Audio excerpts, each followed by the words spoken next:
O Chucrute FC é um podcast em parceria com Alemanha FC, Fußball BR e Rádio MW.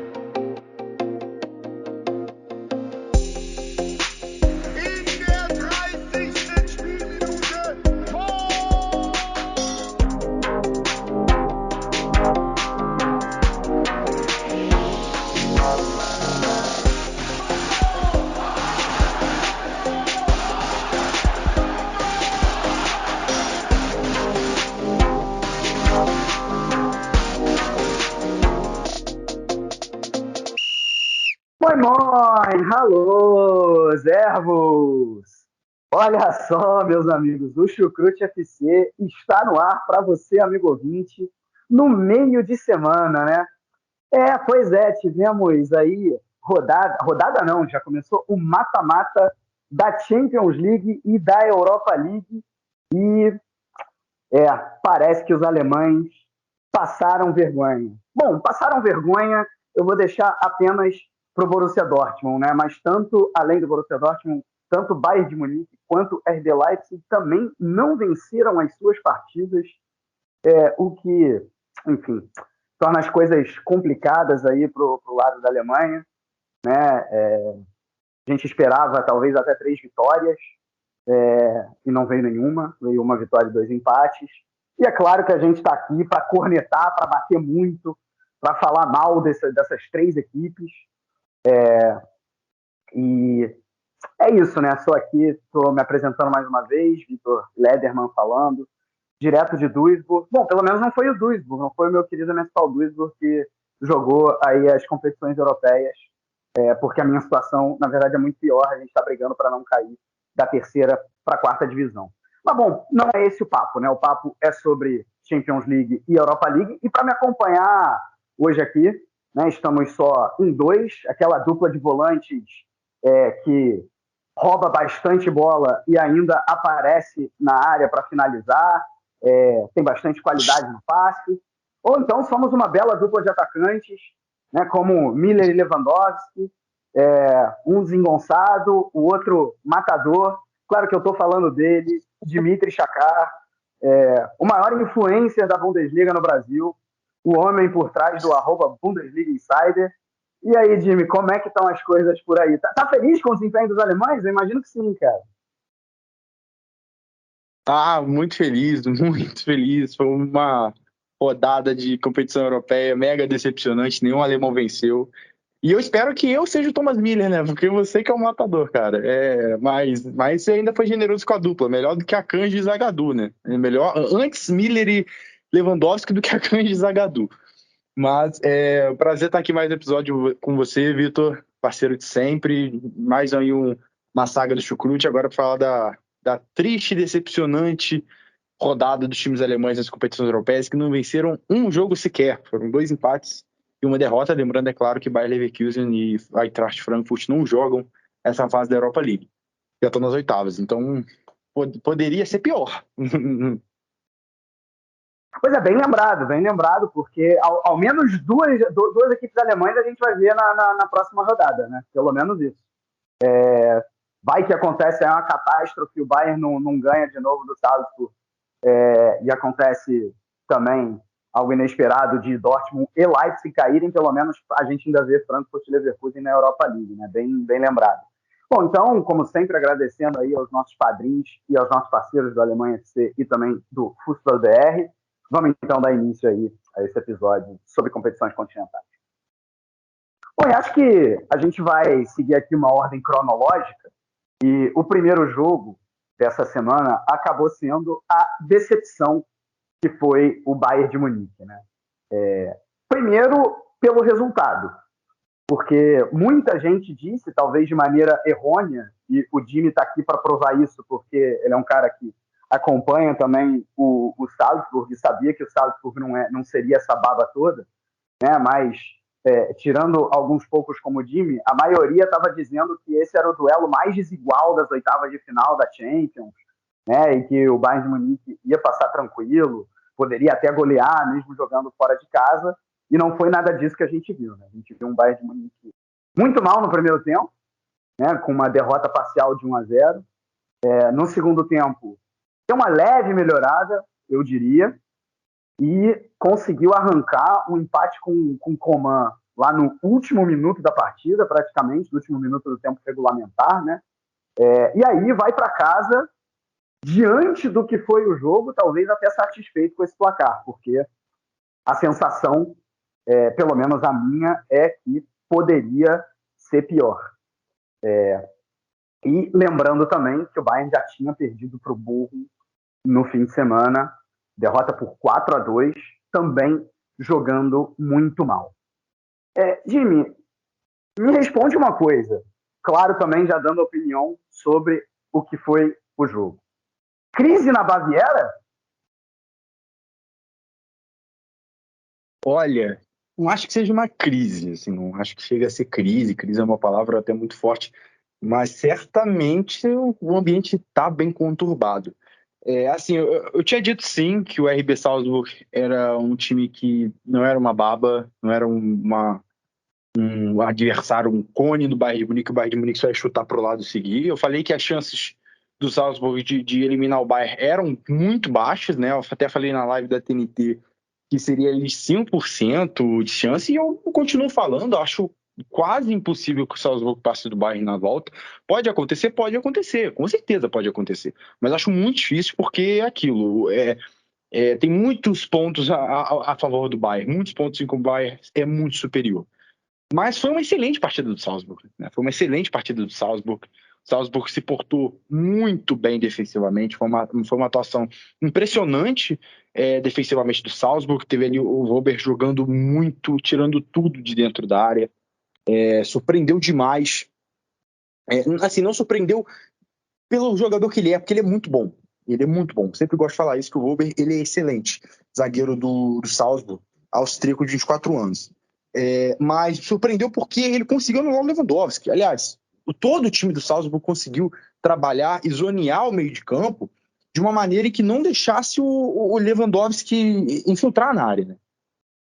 Então, se você vê o posicionamento médio do time do Salzburg, é bem curioso, porque os laterais não tem, basicamente. Todos eles estavam pelo meio. Entendeu? É bem curioso isso, né? O Ulmer, que era o lateral esquerdo, estava jogando ele como terceiro zagueiro. Então, todos muito bem zoneados dentro da área para impedir que o Bayern jogasse por ali, que o Bayern gosta de jogar centralizado. Entendeu? E acabou que isso forçou o time a verticalizar. Ou seja, verticalizar pelas alas, que eu digo. Né? Ou seja, era Chuveirinho o tempo todo, com o Coman e Gnabry pegando a bola pelos laterais e muito isolados, muito isolados.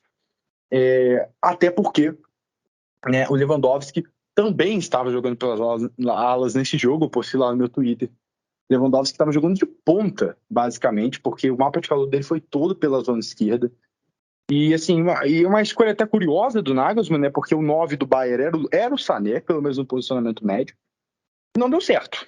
Isso é fato, não deu certo. O Lewandowski não fez um chute o jogo inteiro.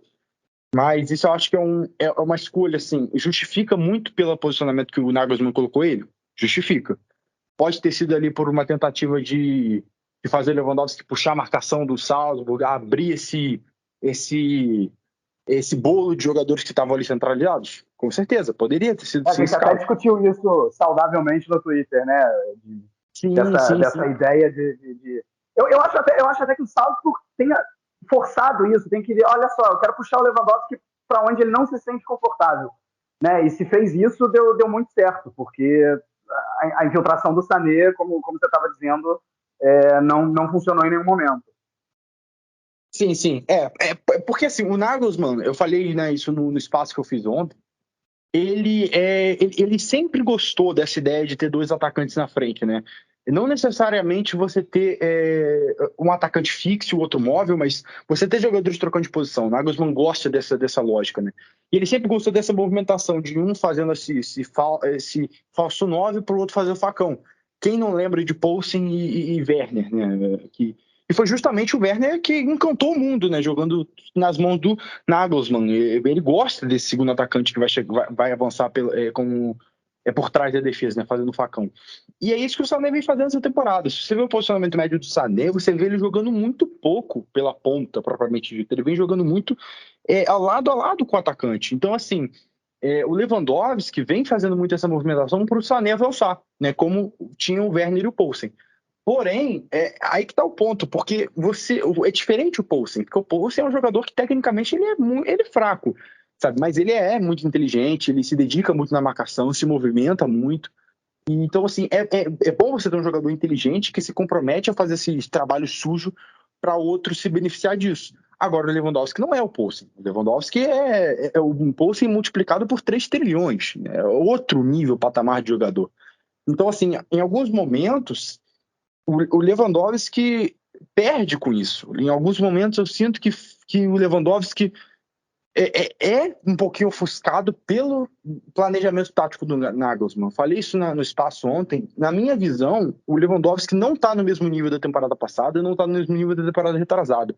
Isso significa que o Lewandowski está mal? Nem um pouco. Com certeza não. O Lewandowski continua jogando muito e só de falar que ele desceu um degrauzinho ali, mostra o nível que ele está.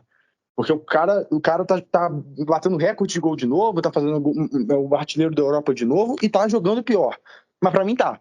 As grandes chances perdidas dele também mostram isso, tá perdendo muito gol na Bundesliga do Lewandowski, né? E assim, é aquilo, cara. Pra mim, entra muito com a questão do Nagelsmann, que o Nagelsmann não parece saber usar o Lewandowski. Não parece querer, pelo menos, flexibilizar suas ideias para ter ideia de um centroavante fixo. Porque o problema não é exigir do Lewandowski ele jogar fora da área.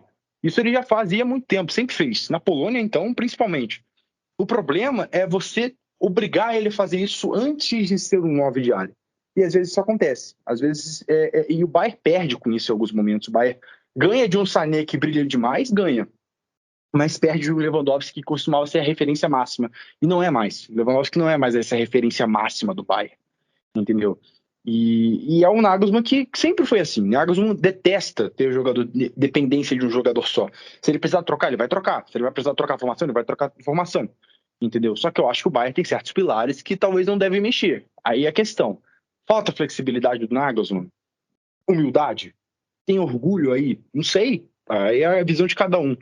Fato é que, para mim, ele ainda não entendeu como usar o Lewandowski por completo e está tentando aplicar ele na ideia de um coletivo que acaba atrapalhando ele. Para mim, esse jogo foi um caso claro disso. Para mim, foi um caso claro de um Lewandowski que foi tentar fazer esse trabalho sujo, né, para poder o Sané avançar. Acabou coincidindo com uma partida muito ruim dele individualmente, porque é importante falar. Ele não jogou mal só porque estava jogando de ponta esquerda, mas também coincidiu com uma partida bem ruim do Leroy Sané, muito pouco inspirada. É o que eu gosto de falar sempre, né? O Bayern de Munique é o tipo de time tão coletivo que tanto o Lewandowski é potencializado pelos seus companheiros, então a bola chega muito nele. E eu até discordo em parte de você, Dimi, porque eu não acho que eu entendo perfeitamente que ele tem perdido mais chances, o Lewandowski na própria Bundesliga. Mas eu não acho que a ideia do Nagelsmann, no geral, pro Lewandowski, ela tá sendo ruim, não. Acho que tem funcionado bem, as chances têm aparecido, o volume de jogo do Bayern costuma ser absurdo, só que nesses últimos 2 jogos não foi, e aí sim tem dedo do Nagelsmann e ele tem que ser criticado, e aí eu concordo com todas as suas críticas, né? E aí ele é muito potencializado pelos seus companheiros, mas ele acaba potencializando os companheiros também. Então, quando ele não tá bem, acaba que o Sané também cai de nível, enfim, o próprio Gnabry, né? Até o Miller ontem não foi tão mal, e o Coman, o grande nome do Bayern de Munique, né? Mas, enfim, a gente viu muito menos coletividade, mais individualidade ontem no Bayern. Eu sempre falo isso. Talvez o destaque individual, e é até difícil de apontar isso com segurança, mas talvez o destaque individual seja realmente o Lewandowski. Só que o grande trunfo do Bayern, né, é a força coletiva, né? E isso que a gente acabou não vendo ontem. Agora eu queria ir pro lado defensivo também, né? Porque a gente acabou falando muito no ataque. O Bayern jogou nas últimas 4 partidas com um esquema um pouco diferente, talvez pela ausência do Davis. Ok, os 3 zagueiros não é uma novidade, principalmente se tratando de Julian Nagelsmann, desde o início dele lá no Hoffenheim. Esse é o sistema preferido, não que ele só use, não que ele só jogue dessa maneira. No próprio Leipzig ele chegou em alguns momentos a atuar um 4-3-3, mas não é o padrão dele. O que não estava sendo padrão, pelo menos no Bayern de Munique, e que até era nas outras equipes, é jogar explicitamente com 3 zagueiros e com 2 alas que não têm características de ala, que são Coman e Gnabry. E aí, o que aconteceu nesses 4 jogos? Né? Eu estou falando do jogo contra o Hertha, contra o Leipzig, contra o Bochum e agora contra o Salzburg. O único jogo que o Bayern não sofreu nas transições, não sofreu deixando espaço atrás, foi com o Hertha Berlim, que vamos combinar, quem acompanha o Chucrute sabe, não tem assustado ninguém na Bundesliga. Né? Os outros 3 jogos, mesmo a vitória sobre o Leipzig, foi um problema grande, Gnabry e Coman de alas, porque aí basicamente deixava os 3 zagueiros no mano a mano. Né? Então, isso para mim tá pesando de alguma maneira também, até porque quando você joga com Coman e Gnabry de alas, você perde 2 pontas excelentes para você ter 2 alas mais ou menos, digamos assim. Quando o time está com a bola no pé, ok, esses alas praticamente viram pontas. Agora o problema é quando o time perde a bola. E a gente viu isso claramente nas últimas 3 partidas. Né? Então, eu queria até saber de você, primeiro, se você enxerga de maneira parecida, e dado que, por hora, o Davies não está disponível, qual seria a solução? Se é fazer, por exemplo, que nem fez contra o Bochum e mesmo assim não deu tão certo, que é jogando com 4 zagueiros de ofício na linha de 4 de trás, né? Porque deixando claro, contra o Bochum o Bayern não jogou com 3 zagueiros, mas jogou num 4-1-4-1 só com Kimmich no meio de campo. Então, você até tinha Gnabry e Coman não sendo exatamente alas, mas você só tinha Kimmich para defender e ele acabou ficando sobrecarregado ali no meio campo. Né? Então, queria saber de você, dado que o Davies não está disponível, qual é a melhor maneira de escalar esse Bayern, né? Com 4 zagueiros entre aspas atrás, né? Sendo 2 de lateral, um Pavard e o outro Hernandes, com o Kimmich e o Tolisso, e aí você perde um ponta ali na frente, ou seja, alguém vai ter que sair do trio Coman, Gnabry e Sané, assumindo que Miller e Lewandowski sejam titulares irretocáveis, ou você insistiria com essa ideia de Coman e Gnabry de alas, ou digamos, não necessariamente de alas, mas com esse quinteto ofensivo aí todo de Gnabry, Coman, Sané, Miller e Lewandowski. Então, para mim o Nagelsmann ele tem que decidir. Para mim ou ele joga com 3 zagueiros e coloca o Omar Richards de ala esquerda, ou ele não joga com 3 zagueiros. Porque, assim, o esquema de 3 zagueiros é perfeito para o Afonso Davies. É perfeito. É fantástico porque ele pode atacar o quanto ele quiser e ele tem a velocidade para recompor, porque é um dos jogadores mais rápidos do mundo. Né? A gente sabe da velocidade absurda, inacreditável do Afonso Davies. Né? Então, assim, isso permite ao Bayern recompor com muita velocidade. Isso permite ao Bayern ter conseguir subir e descer no corredor muito bem. Mas não tem o Afonso Davies. O Afonso Davies aí não tem previsão de retorno ainda, vai depender de como ele vai evoluir. Infelizmente, tá com miocardite. Mas sem ele, com o Coman ali na ala, né, o Nagelsmann vem usando muito o Coman de ala esquerda, o time perde muito em força defensiva. O Coman é um jogador muito ofensivo. O Coman é um jogador que tem, obviamente, a sua principal valência o drible, a velocidade, partir para cima. E por mais que o Coman seja um jogador muito rápido, o Davies é mais rápido que ele, mas o Coman é um raio também, é diferente. Você, não é porque você vai ter um jogador rápido que ele vai saber recompor bem. Vai saber a hora de recompor. Até porque o Davies tem mais força física, né, também. Pelo menos na minha opinião. Sim. Não. Acho que nem é opinião, né? Tá evidente. O Davies é fibrado. O Davies é fibrado. Mas assim, está certo. Certíssimo, aliás. O Davies tem mais força física, tem mais explosão que o Coman. E eu acho que a percepção de um defensor também é diferente. Na hora que você vê uma bola voltando para trás, se sendo lançada, esses milésimos de segundo que passam na cabeça do jogador antes de ele começar a correr são chave. E o defensor é automático, assim como é para o atacante correr para frente, né? Pro Coman não é. Não vai ser, entendeu? Então acho que o Bayern perde muito em força defensiva com o Coman de ala, perde demais ali. Acaba expondo demais o Lucas Hernandes. O Lucas Hernandes, inclusive, no final do jogo contra o Salzburg, estava caindo no chão, disseram que era lesão.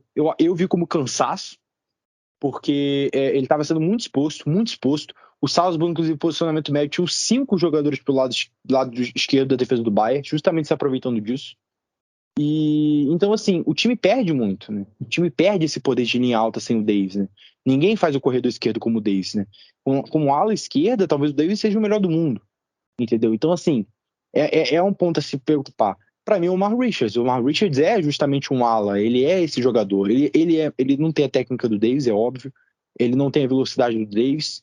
Ele não tem a experiência do Davies também. Mas ele ainda é da posição dele. Ainda sabe exercer aquela função, coisa que o Coman não faz. E é curioso, né? Porque o Omar Richards não joga nunca. Nunca. O Nagelsmann já usou o Lucas Hernandes por ali, já usou o Coman, já usou o Gnabry, até o Sané, mas nunca o Omar Richards. Então, assim, é até curioso. E aí, qual é a solução? Talvez voltar para o esquema com 4 jogadores. Que o Nagelsmann sempre preferiu usar 3 zagueiros, mas para mim, dentro da situação atual do Bayern, talvez seja a solução usar a linha de 4. Para mim, seja um ponto favorável. O Lucas Hernandes pela lateral esquerda, talvez. Eu prefiro ele na zaga. Aliás, prefiro ele como esse terceiro zagueiro pela esquerda. Mas jogar com 3 zagueiros sem Alphonso Davies ou sem Omar Richards, para mim não dá. Não tem condição. A gente fica exposto demais e não tem quem faça o corredor com solidez suficiente. Acaba desmontando a defesa do Bayern. Ontem foi uma bagunça, inclusive. Porque tem outro ponto também, que com a ausência do Manuel Neuer, né, não tem um goleiro que faça o líbero que o Neuer faz.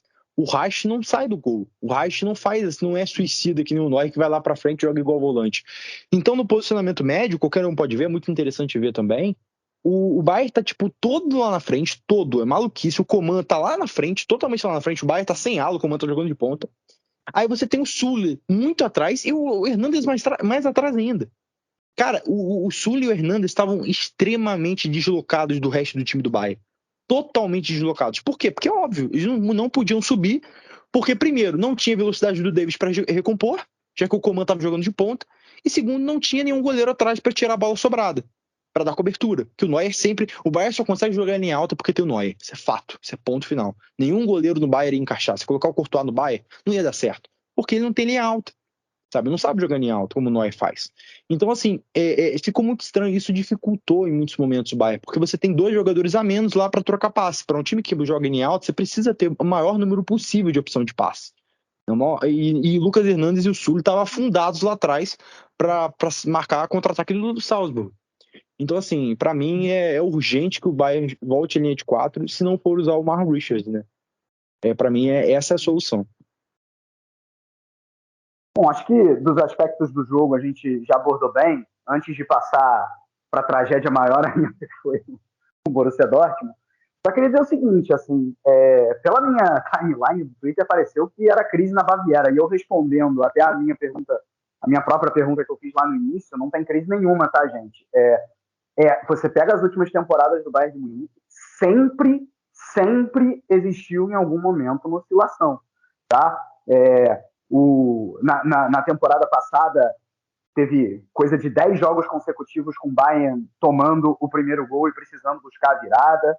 Na temporada que ganhou tudo, vamos lembrar que o início com o Kovac foi péssimo, né? Enfim, com o Ancelotti a mesma coisa, né?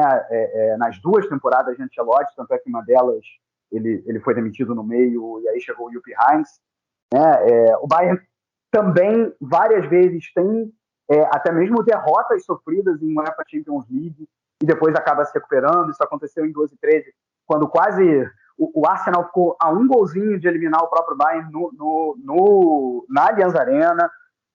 O Bayern chegou a perder para o Rostov, coisa de 3 temporadas atrás, na fase de grupos. Perdeu para o Bate Borisov nessa própria temporada 12 e 13.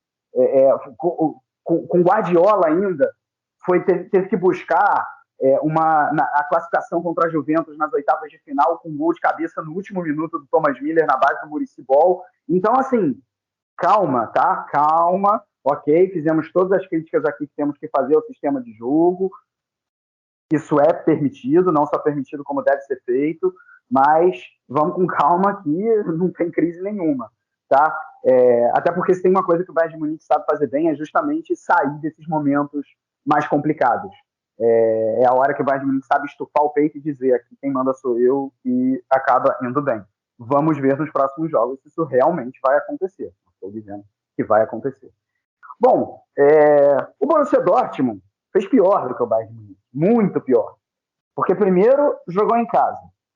Segundo, contra um adversário muito mais fácil.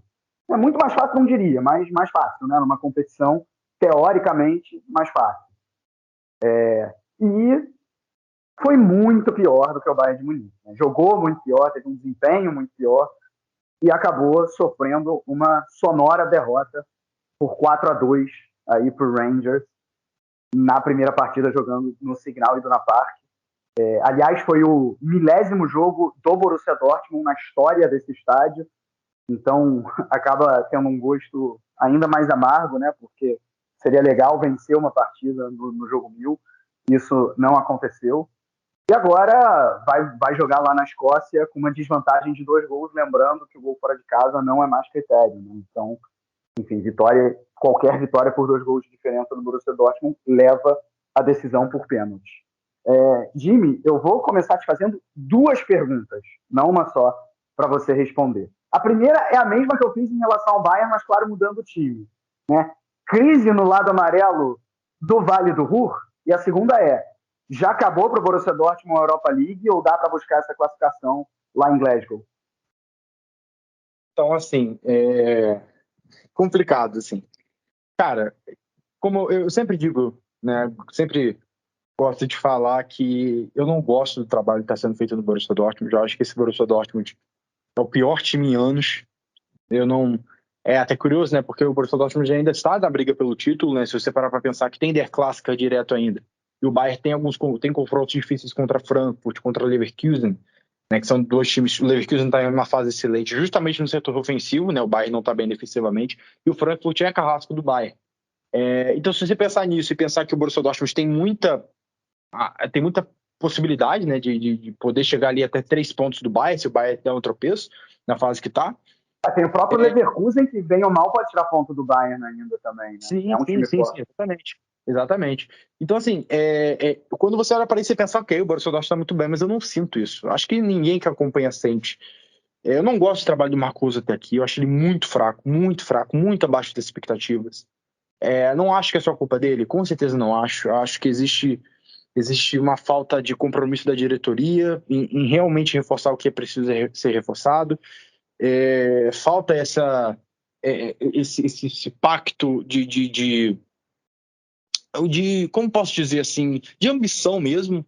Falta ambição em alguns momentos da diretoria do Dortmund, sempre falei isso.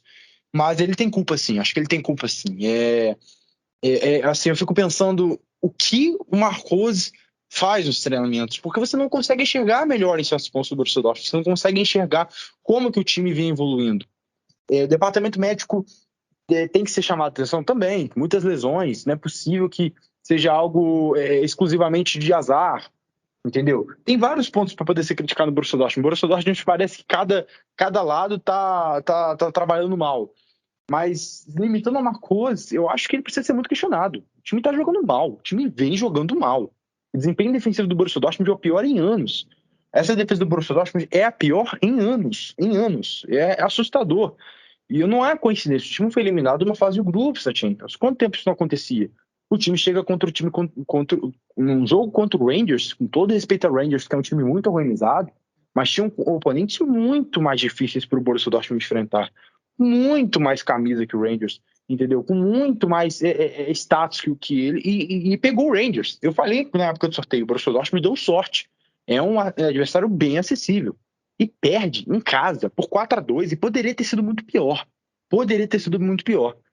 Eu acho sim, respondendo essa pergunta, que dá para buscar a classificação. Eu acho que é possível. Ainda mais sem o critério do gol fora de casa. Isso facilitou a vida do Dortmund de milhões de vezes, porque se tivesse, estava ferrado. Aí eu achava improvável. Mas tem que fazer 2 gols de diferença para mandar para os pênaltis. Entendeu? E depende muito. Se o Haaland tiver, eu acho que eu aposto no Dortmund passando, porque é o Haaland. Mas, assim, coletivamente ainda tem jogadores de muita qualidade. Coletivamente ainda tem jogadores para buscar essa classificação. Então, acho que, assim, é possível, sim. é possível sempre, porque o Dortmund tem mais time que o Rangers, assim, em questão de nome individual. Mas precisa acordar. Precisa acordar. É inconstante demais o Borussia Dortmund. Fez um grande jogo contra o Union Berlim. Você pensa que vai animar e o time joga, faz atuação tenebrosa. Tenebrosa. E aí, quando a gente fala de tenebrosa, a gente precisa falar dos pontos negativos. A gente precisa falar de Marco Reus, que fez uma péssima partida. Parece que achou todo o futebol dele contra o Union Berlim, porque não entrou em campo hoje. A gente precisa falar sobre o Kobe. O Kobe não tá indo bem, sabe? Não tá indo. Não tá conseguindo render, entendeu? E a gente precisa falar, obviamente, de Akanji, né? A dupla maravilhosa, né? Akanji e Zagadou, óbvio. Aí começa o problema. Akanji e o Zagadou, cara, é complicado. O Akanji, começar pelo Akanji. A partida dele foi horrível, horrível. Mas, né, por mais que ele tenha ficado com a pior nota do jogo, tenha sido substituído por lesão, eu acho que ainda tem pontos que favorecem ele. Primeiro ponto, ele jogou de lateral direito. Pô, sabe, jogando fora de posição, o cara já é meio ruimzinho de bola, né? Você tenta puxar ali um lado que alivia, você tenta passar um pano. E assim, e ele perdeu todos os duelos por aí ele perdeu, conseguiu perder todos, entendeu? Mas é aquilo, jogando fora de posição. E o Akanji ainda oferece muito ao Borussia Dortmund em saída de jogo. A única coisa que o Akanji é boa é em saída de jogo, ele tem um passe muito bom, isso é um fato. Isso é por estatística. Akanji é o jogador que mais acertou bolas longas nessa Bundesliga, jogador de linha. É um jogador que tem muito potencial para lançar a bola à frente, para tocar. E numa linha de 3 ele pode funcionar como os terceiros. Foi mal te interromper, mas sobre a Akanji, de verdade, eu acho que se ele jogasse num time com uma defesa um pouco mais organizada, ele seria considerado um bom zagueiro. Eu acho ele um bom zagueiro. Eu vejo ele claramente fazendo, assim, ele fez vários bons jogos com a camisa do Dortmund. O problema é que, cara, nesse sistema o Zagadou não dá pra falar isso, deixando claro. Mas o Akanji, pra mim, é um caso diferente. Entendeu? Eu acho ele tem várias valências. Não, sim, exatamente. Ele é um zagueiro rápido, ele é um zagueiro que conduz bem a bola e ele é um zagueiro, como eu disse, ele tem um dos melhores passes da Bundesliga, que está da Europa. É muito boa a saída de jogo do Zagadou, a ligação direta principalmente. Tem uma visão de jogo muito boa, foi contratado até por isso. Num sistema organizado, especialmente uma linha de 3, ele pode render muito, assim como o Upamecano renderia muito melhor no Bayern numa linha de 3. Rendeu melhor no Bayern numa linha de 3. Você pode ver os jogos em que o Bayern jogou com 3 zagueiros, o Upamecano jogou muito bem em quase todos. No Leipzig era a mesma coisa. Geralmente, os zagueiros que têm como a saída de jogo como seu melhor, né, a sua grande valência, se rendem melhor quando tem mais cobertura. O Rudiger no Chelsea agora despontou como um dos melhores zagueiros do mundo, jogando aonde? Em linha de 3.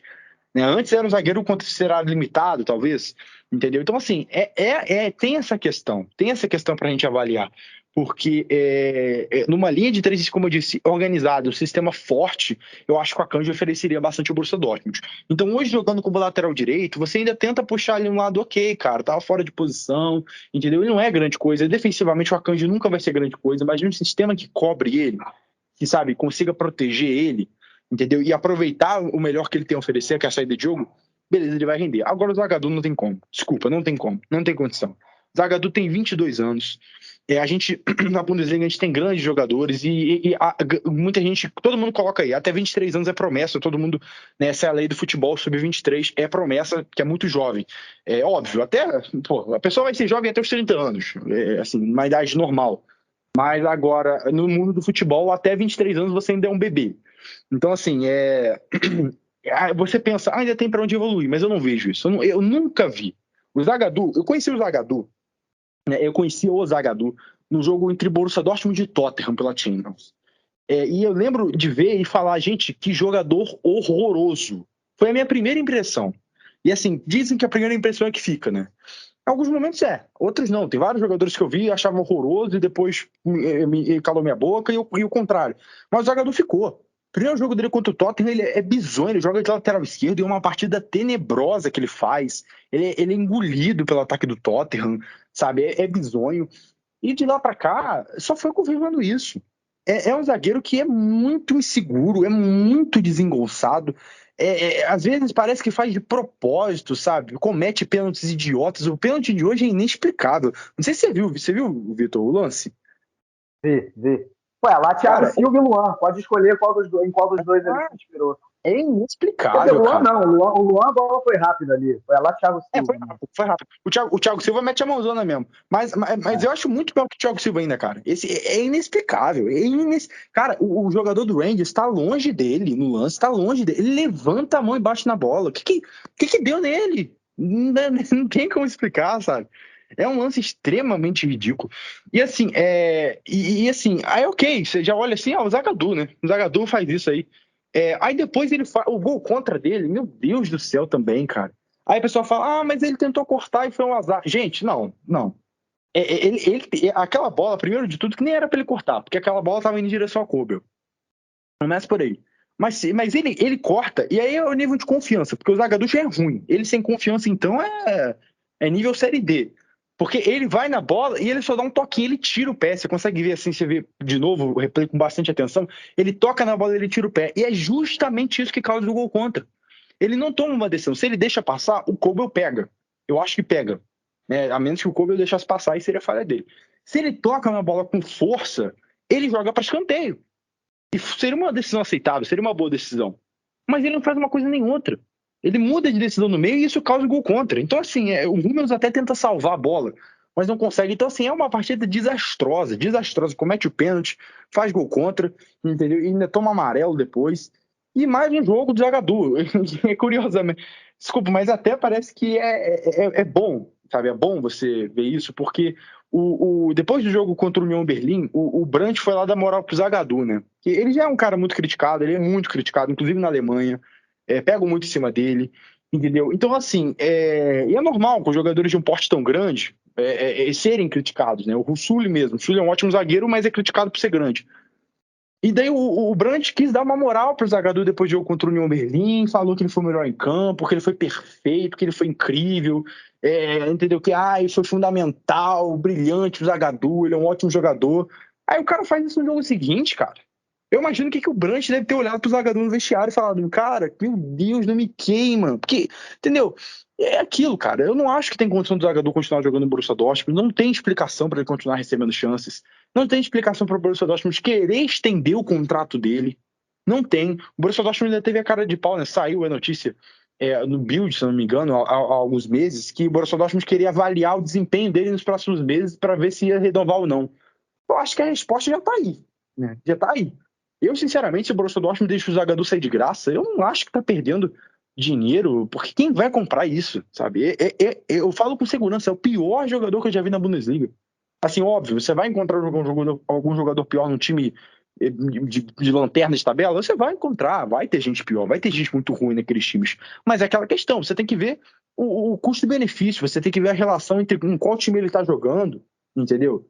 O Zagadou joga no Borussia Dortmund, joga no segundo maior time do país, sabe? O Zagadou joga com frequência no Borussia Dortmund. O Borussia Dortmund que roda, vai e volta, tem grandes jogadores, inclusive na defesa, o Matt Hummels, entendeu? É um exemplo claro. Agora vai ter o Sul e continua jogando. Ele é o pior jogador que eu já vi na Bundesliga. É muito ruim. É assustadoramente ruim o Zagadou. Mentalmente e tecnicamente. É assustador. Eu acho que o Marcos colocar ele como titular no jogo é implorar para perder. Não tenho o que falar. Bom, depois dessa ode de elogios a Dan Axel Zagadou, feita por Jimmy Chakar. Será que o Zagadou... Será que o Zagadou tá o chucrute? Bom, enfim, acho que ele não entende português, né? Talvez você tenha essa vantagem. Assim, não tenho muita coisa a acrescentar. Eu só ia dizer o seguinte, eu vou olhar para outro lado, assim, vou fazer o papel, talvez até do advogado do diabo. Porque, assim, eu concordo que se eu olho o desempenho do Borussia Dortmund, que nem você falou, é o pior dos últimos anos, Jimmy, para mim é realmente o pior desde a temporada que começou com o Peter Bosz e terminou com o Peter Stöger, a temporada dos Peters, né? O Dortmund só conseguiu garantir a vaga na Champions League na última rodada. E realmente, desde ali é o pior desempenho. Só que é curioso isso, porque se você olhar a temporada passada, a exatamente essa altura do campeonato, que foi mais ou menos quando o Favre foi sacado, né? Você tinha o seguinte, você tinha um Dortmund que ainda estava vivo na Pokal, que acabou até sendo conquistado depois, e você tinha um Dortmund que, bem ou mal, ainda estava vivo na UEFA Champions League, que só foi ser eliminado pelo City nas quartas, né? Porque o Dortmund ainda passou nas oitavas pelo Sevilla. Só que, por outro lado, era um time que, na Bundesliga, a essa altura, tá, tinha 36 pontos com 22 jogos. Hoje o Dortmund tem 46. O Dortmund corria um risco real de não jogar a próxima UEFA Champions League a essa altura do campeonato, e agora está com uma vida bem tranquila. Bem tranquila. Então eu acho que isso tem que ser colocado, entendeu? Eu concordo que o trabalho do Marco Rose tem que ser questionado, mas assim, desde a saída do Tuchel do Borussia Dortmund, eu não vejo a torcida, e principalmente a torcida brasileira, digamos assim, porque eu acho de verdade, eu vejo isso, enfim, claramente, que o torcedor brasileiro ele tem uma tara por demitir técnico. Isso acaba se refletindo, inclusive, na quantidade de demissões de técnicos no Brasil, né? Cara, era fora Boss, depois era fora Stöger, depois era fora Favre, depois era só o Terzic que teve ali realmente um tempo que ele deu muito certo em pouco tempo. Então, assim, e agora é fora Rose. Pô, nenhum dá certo desde o Tuchel, sabe? Só para ter uma noção, vejo muita gente falando fora Rose no Brasil, né? Torcedor do Dortmund. Cara, eu não vejo esse movimento na Alemanha, de verdade. Assim, olhando daqui. Para começar, porque o torcedor alemão, ele entende.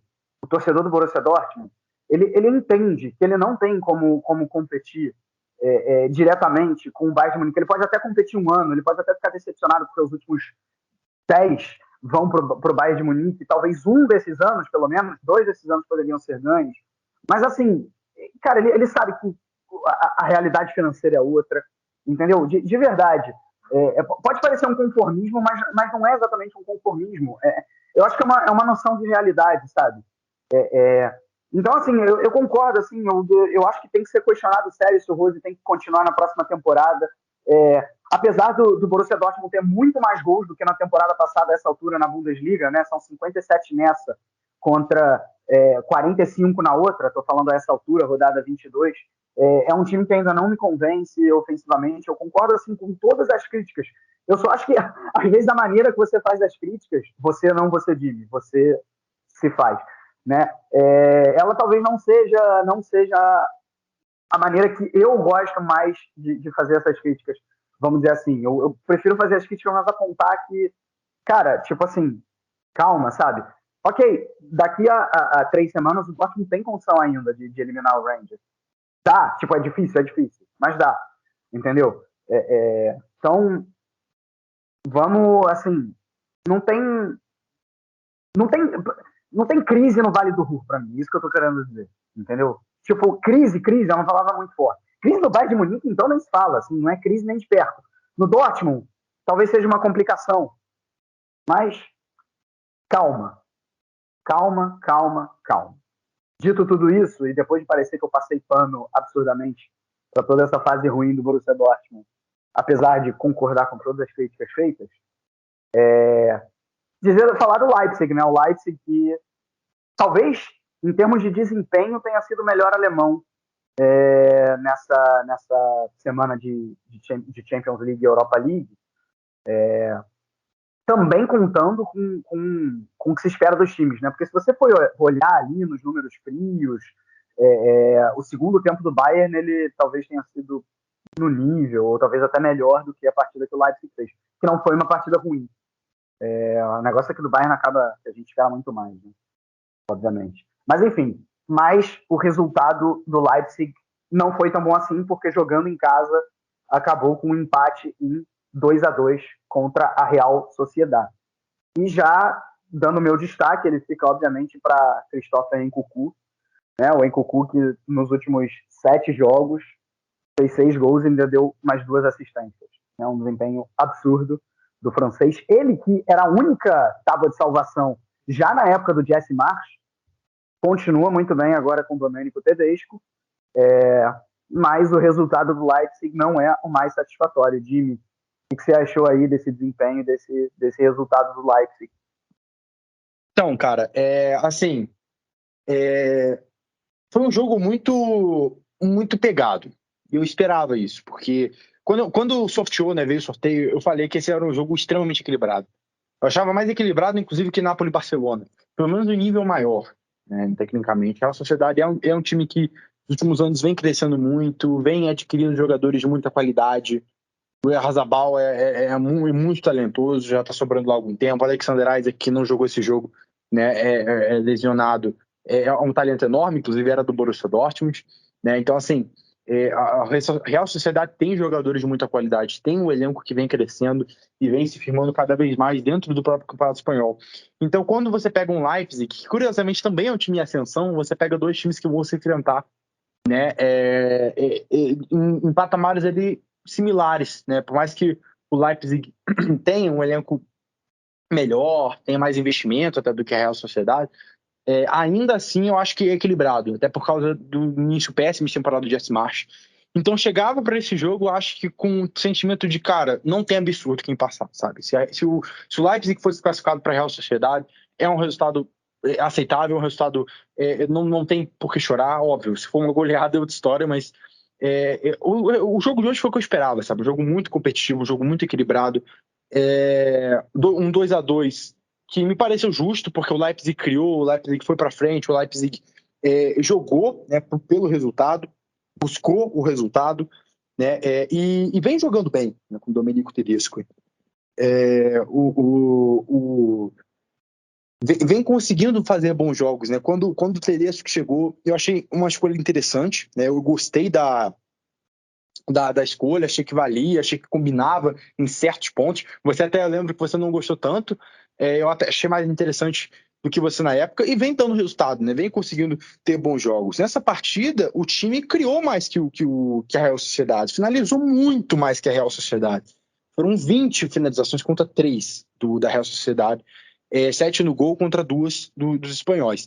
O ponto é que faltou mira, né? Faltou mira do time alemão, faltou qualidade na finalização, coisa que não conseguiram imprimir, né? Não conseguiu colocar, né, chutes que realmente fossem levar muito risco ao time espanhol, né? Tanto é que o aproveitamento é de 20 chutes, só 7 foram ao gol, né? Então, assim, 2 desses entraram, né? Então, assim, eu acho que foi um bom jogo. Se fosse para ter um vencedor, acho que quem merecia ter vencido era o Leipzig, mas o resultado está longe de ser horrível, o resultado está longe de ser injusto também, não acho, porque a Real Sociedade fez um bom jogo, né? Foi dominado, né? O Leipzig exprimiu muito mais volume que a Real Sociedade, como eu disse, e eu acho que ele merecia ter vencido. Mas o resultado não acho que seja, nossa senhora, um absurdo, de qualquer forma. E, inclusive, deixa o jogo bem aberto para o jogo da volta. Deixa um placar aí que pode facilmente ser revertido pelos dois lados, já que tá, né, não tem gol fora de casa, então é como se não tivesse tido o primeiro jogo, basicamente, com esse empate. Então, assim, vamos ver o que vai dar. Mas eu acho que da Leipzig, eu tô apostando no Leipzig. Esse foi um jogo em que o time não teve um rendimento tão expressivo em alguns pontos. Teve um Tyler Adams jogando de zagueiro que foi uma escolha até ousada do Domenico Tedesco, né? Mas que a gente sabe muito bem que não é a primeira opção dele. Ele também resolveu usar o Klostermann de ala direita, coisa que não acontecia há muito tempo, deixou o Mukiele no banco, entendeu? Foram certas escolhas que foram ousadas, né?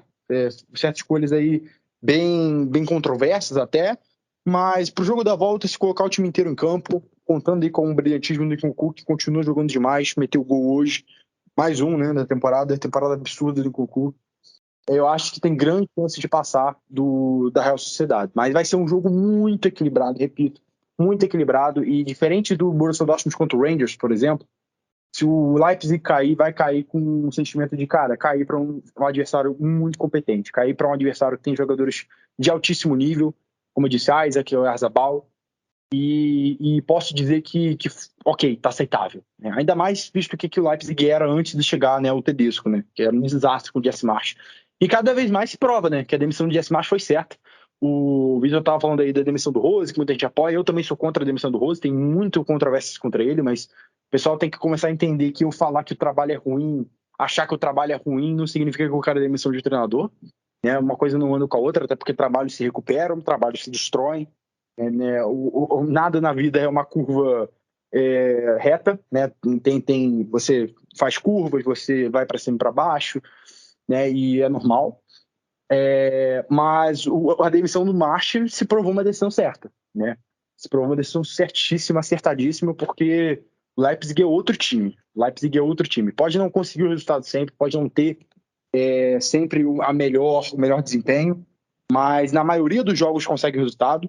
Você pode até pegar ali o recorte do Tedesco, vai ser a esmagadora maioria, vão ser vitórias, né, jogando bem, exprimindo seu volume, diferente do Jesse Marsch, que não tinha resultado e tinha um futebol muito amargo de assistir, muito difícil de engolir, porque o time não tinha ideia, o time não tinha identidade.